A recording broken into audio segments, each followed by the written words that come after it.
मेरा नाम रूही है। मैं अभी 24 साल की हुई हूँ। मैं दिखने में बहुत खूबसूरत हूँ और मेरी शादी अभी 6 महीने पहले हुई है। हाइट 5 फीट से अधिक है, लेकिन अब ऐसा लगता है कि यह खूबसूरती अब मेरे किसी काम की नहीं है, क्योंकि मेरे पति की प्राइवेट जॉब दूसरे स्टेट में लगी हुई है, इसलिए वे शादी के बाद अभी तक घर नहीं आए हैं। मेरे ससुराल में मेरा 21 साल का देवर और मेरे घर में ससुर जी है। मेरी सासू माँ का 8 साल पहले ही देहांत हो गया था, इसलिए मेरे पति मुझे अपने साथ नहीं ले गए हैं, क्योंकि मुझे घर संभालना था। अब यहाँ मुझे समझने वाला कोई भी नहीं है, लेकिन मेरे पति तो अब जब से शादी हुई है तब से घर नहीं आए हैं, इसलिए अब मैं उदासी रहने लगी थी। तभी मेरी नज़र मेरे देवर पर पड़ गई। हाइट उसकी मेरे से छोटी थी, शरीर में मुझसे पतला ही था। मेरा देवर का नाम सोनू है। अब की बार उसने कॉलेज में प्राइवेट एडमिशन करवाया है, इसलिए इन दिनों वह घर पर ही रहता है। घर पर मैं और मेरे देवर अकेले ही रहते हैं। ये ससुर जी की माँ बूढ़े होने के कारण हमेशा अपने कमरे में ही आराम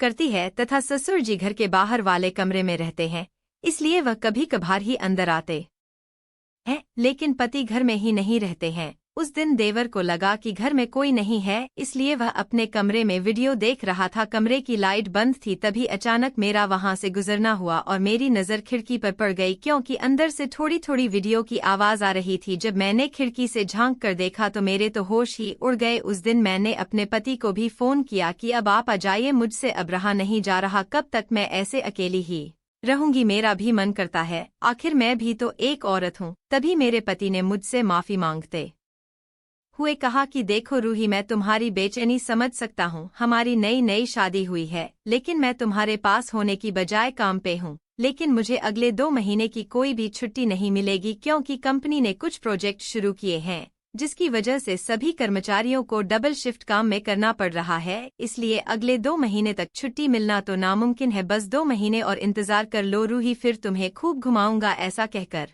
मुस्कुराते हुए उन्होंने फ़ोन काट दिया। जैसे तैसे करके सुबह हो गई। सुबह मैंने सभी के लिए चाय नाश्ता बनाया और सोनू के लिए स्पेशल कमरे में लेकर चली गई। जैसे ही मैं सोनू के कमरे में गई तो मैंने देखा कि वो अभी तक सो रहा था, लेकिन तभी मैंने देखा कि सोनू जग गया है और वह मेरी तरफ देख रहा है। और मैंने उसको चाय दी और बोली कि देवर जी उठ जाओ, सुबह हो गई है। उसके बाद सोनू ने मुझे गुड मॉर्निंग कहा और मुंह धोने चला गया। मैं भी वहां से उठ गई और सोचने लगी शायद सोनू को कुछ पता नहीं लगा। इसके बाद सोनू अपने कमरे में आ गया और हम दोनों देवर भाभी आपस में बातें करते हुए नाश्ता करने लगे। तभी मैंने सर दर्द का बहाना बना लिया और जोर शोर से कहने लगी। सोनू हड़बड़ा कर पूछने लगा कि क्या हुआ भाभी, आप इतनी तकलीफ में क्यों लग रही हो? तभी मैंने सोनू से कहा सोनू पता नहीं क्यों आज सुबह से रुक रुक कर मेरा सर दर्द कर रहा है। तभी सोनू बोला ठहरो भाभी, मैं आपके लिए सर दर्द वाली गोली लेकर आता हूँ। मैंने जानबूझकर सर दर्द का बहाना बनाया था। तभी मैंने उसे रोकते हुए कहा कि सोनू सर दर्द वाली गोली तो मैं कब की ले चुकी हूँ, हो सके तो मेरा थोड़ी देर सर दबा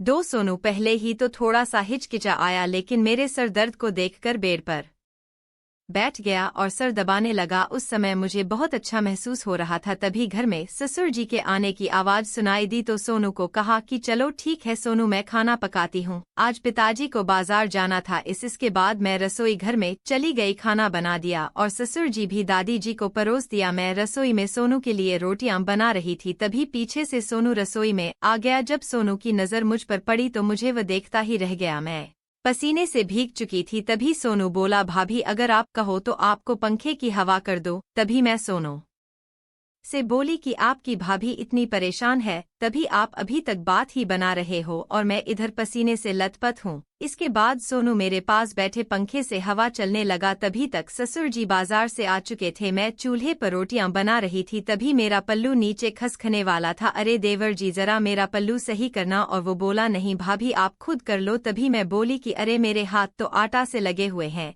इसलिए कह रही हूँ, नहीं तो मैं खुद ही ठीक कर लेती पागल। इसके बाद सोनू पल्लू ठीक करने लगा। पल्लू ठीक करते वक्त उसकी नज़र ऊपर तक नहीं उठी।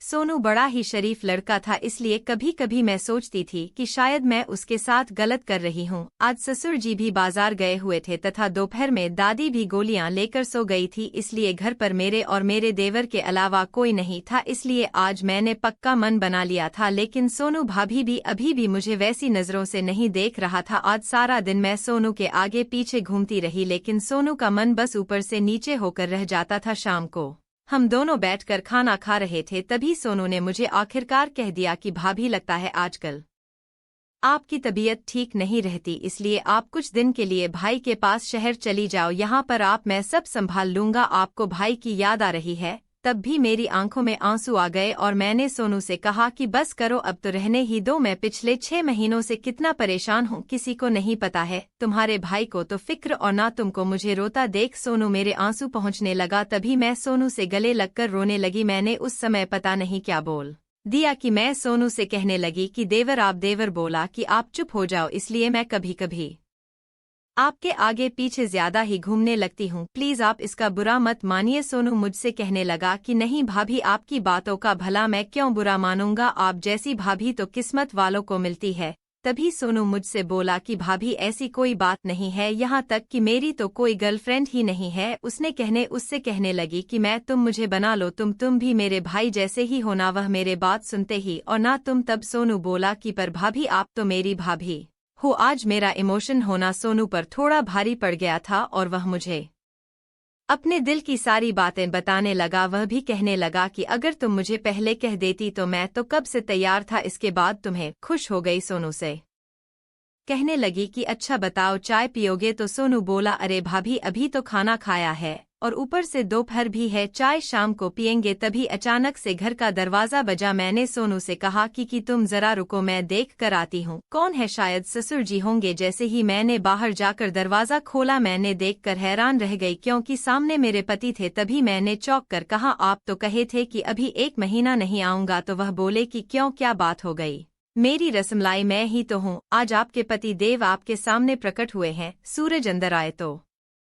सोनू भी उनसे मिला तथा हम तीनों ने दोपहर का खाना खाया। मैंने उनसे पूछा कि आप तो कहे थे कि अगले 2 महीने तक कोई छुट्टी नहीं मिलेगी, फिर कैसे आ गए? तो मैं कहने लगे कि बस तुम्हारे लिए आया हूँ। खाना खाकर अभी हम सभी आराम करने लगे तथा शाम तक ससुर जी भी आ गए और सभी लोग बहुत खुश थे। सूरज भी अपनी सारी बातें सुनाने लगा और रात को खाना खाकर हम सो गए। मैंने उस रात सूरज से बहुत सारी बातें की तथा उसने भी बहुत सारी बातें बताई, लेकिन वह दिन के थकने के कारण आधे घंटे में ही सो गए और सूरज 1 हफ्ते के लिए घर में रुके थे। या 1 हफ्ता कब निकल गया मुझे बिल्कुल भी पता नहीं चला। हालांकि सूरज 1 हफ्ते की छुट्टी लेकर आए थे। मैंने उन्हें जबरदस्ती 2 दिन और रख लिया था क्योंकि अब पता नहीं था कि कब वापस आना होगा। सूरज अब वापस चले गए और मैं बहुत खुश थी, लेकिन 1 हफ्ते में सोनू का तो मैं भूल ही गई थी और मैंने उससे ज्यादा बात भी नहीं की। सूरज के आने के दूसरे दिन बाद से सोनू घर में नहीं दिखा। जब मैंने सूरज से पूछा कि उन्होंने बताया कि वह सा मिलने के लिए हमारे चाचा के यहाँ गया है। सूरज को गए हुए 6 दिन बीत चुके थे तथा सोनू भी अभी तक नहीं आया था, तो मुझे चिंता होने लगी थी कहीं सोनू मुझसे नाराज तो नहीं। इसलिए मैंने हिम्मत करके उसके चाचा के यहाँ फोन कर लिया। उसकी चाचा से बात करने के बाद मैंने सोनू से बात की और उसे पूछा कि क्या हुआ है देवर जी, अपने हमसे नाराज हो गए हो क्या फोन पर? तो सोनू ने ठीक से बात की और उसे कहा कि नहीं भाभी, घर में मन नहीं लग रहा था, इसलिए सोचा कि कहीं बाहर घूम आऊं। फिर मैंने पूछा कि अब घर पर कब आओगे? तो सोनू ने कहा कि बस कल तक आ जाऊंगा। इतना कहने के बाद मैंने कहा कि नहीं, तुम्हें आज ही आना होगा, अब सामान पैक कर लो और आज आ जाना पहले। तो सोनू नहीं माना, लेकिन मैंने जिद करके आखिर में उससे मना ही या। शाम को सोनू घर आ गया और उसने बस मुझे नमस्ते किया और अपने कमरे में चला गया। दोपहर तक कुछ नहीं बोला और खाना खाकर सो गया। फिर मुझे पता चला कि सोनू मुझसे नाराज है। उसे मनाने के लिए दोपहर में मैंने उसकी पसंद की रसमलाई बनाई और उसके कमरे में देने चली गई। मैंने नहाकर पिंक रंग की साड़ी पहनी, मैं उसके रूम में गई। वह बेड पर लेटकर फोन देख रहा था और मुझे देखकर बैठ गया। मैं उसके पास जाकर बैठ गई तथा अपने हाथों से उसे रसमलाई खिलाने लगी। तभी सोनू बोला यह सब मत करो भाभी, मुझे भूख नहीं है, टेबल पर रख दो तो मैं खा लूंगा। मुझे पता था कि सोनू मुझसे नाराज है, इसलिए मैंने उसका हाथ पकड़ा और उसे रिक्वेस्ट की कि अब मान भी जाओ देवर जी, और कितना गुस्सा होगे अपनी भाभी को। अब उस दिन तुम्हारे भाई आ गए थे तो इसमें मेरा क्या कसूर है, और मैं करती भी क्या? मुझे भी नहीं पता था कि वे आ जाएंगे। तभी तो बोला कि नहीं भाभी, यह बात नहीं है, मैंने आपसे पहले ही कहा था कि यह सब सही नहीं है। तभी कहा, मैंने कहा कि तुम भी अभी तक पुरानी घिसी पिटी बातों को लेकर बैठे हो। मैंने सोचा तुम मेरे लिए नाराज हो। मैंने तुम्हें पहले भी तो कहा था कि तुम मुझे उतना ही पसंद हो जितने तुम्हारे भाई। तो इसमें धोखे वाली बात कहाँ से आ गई? और मैं कौन सा तुम्हारे भाई को छोड़कर जा रही हूँ? और तुम्हारे भाई की याद भी नहीं आएगी अब? अगर अपने देवर से मजाक नहीं करेगी तो किससे करेगी? चलो छोड़ो देवर जी, अगर तुम्हें अच्छा नहीं लग रहा तो फिर रहने दो। मेरी जिंदगी तो बेरंग है ही। चलो फिर इस रसमलाई को खा लो, कब से ठंडा हो रहा है। फिर सोनू हंसकर बोला कि अच्छा अब रसमलाई खिलाऊंगी या फिर चाय भी पिलाऊंगी। मैं भी उसके साथ बहुत मस्ती कर ली, मेरे कामों में हाथ बटा देता था। मैं सूरज को भी घर आने के लिए परेशान नहीं करती थी। मैं और सूरज दिन में खूब मस्ती करते थे और इसके बाद मैं सूरज को भी बताती तो वह भी खुश होता कि चलो अच्छा है तुम्हारा मन लगा हुआ है। राहुल बहुत सीधा था, जो भी कहती मान लेता था, इस कारण मुझे उस पर बहुत लाड़ आता था। अब वो अपनी गर्लफ्रेंड की बातें भी मुझसे बताता, बाहर के लड़कों की बातें भी बताता तथा हमेशा मजाक करता। इस प्रकार उसने कभी भी मुझे सूरज की कमी महसूस होने नहीं दी।